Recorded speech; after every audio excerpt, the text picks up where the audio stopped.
కానీ మనం డైలీగా ఇంట్లో పెట్టుకుంటాం కదా దీన్ని తెచ్చుకొని. ఇప్పుడు దీనికి మా వెస్టేజ్లో జరిగేది శానిటరీ నాప్కిన్ అంటే డ్యూ గార్డెన్ అనమాట. దీనికి వేరియేషన్ అనేది మీకు చూపిస్తున్నాను. అంటే మనకి ఓవర్ బ్లీడింగ్ అయినప్పుడు కొంచెం ఏది స్టోరేజ్ చేస్తుంది అనేది మనకి టీవీలో అడ్వర్టైజ్మెంట్ ఇస్తారు. అడ్వర్టైజ్మెంట్ ఇచ్చిన దానివల్ల మనం అదే తెచ్చుకొని వాడుకుంటాం, మనకు తెలియదు దానివల్ల. అందుకోసం అని చెప్పేసి ఏది మన బ్లీడింగ్ అనేది స్టోరేజ్ చేస్తుంది, ఏది స్టోరేజ్ చేయదు. దాంతో కాకుండా మనకి ఇన్ఫెక్షన్ అనేది ఎలా మనకి బ్యాక్టీరియా తొలగిస్తుంది అనేది మీకు చూపిస్తాం అనమాట. చూడండి కొంచెం జస్ట్ ఇప్పటి వరకు ఏదో చెప్పారు సారా అనేసి కాకుండా ఇది మన కోసం ప్రతి ఒక్కరు. మన ఇంట్లో చిన్నపిల్లలు ఉన్నారు, వాళ్ళకి కూడా చిన్న వయసులోనే మన ఆహార అలవాట్ల వల్ల పీరియడ్స్ అనేవి స్టార్ట్ అయిపోతున్నాయి కదా.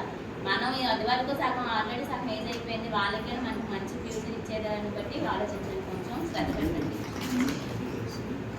ఇది బయట మనం యూజ్ చేసే శానిటరీ నాప్కిన్ అనమాట. ఇది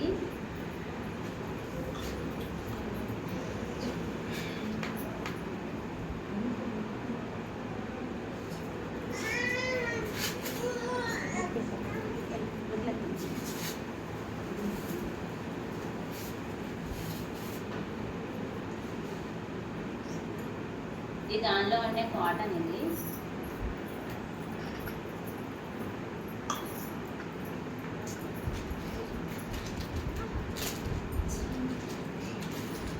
ఇది మన వెస్టేజ్ దొరికే శానిటరీ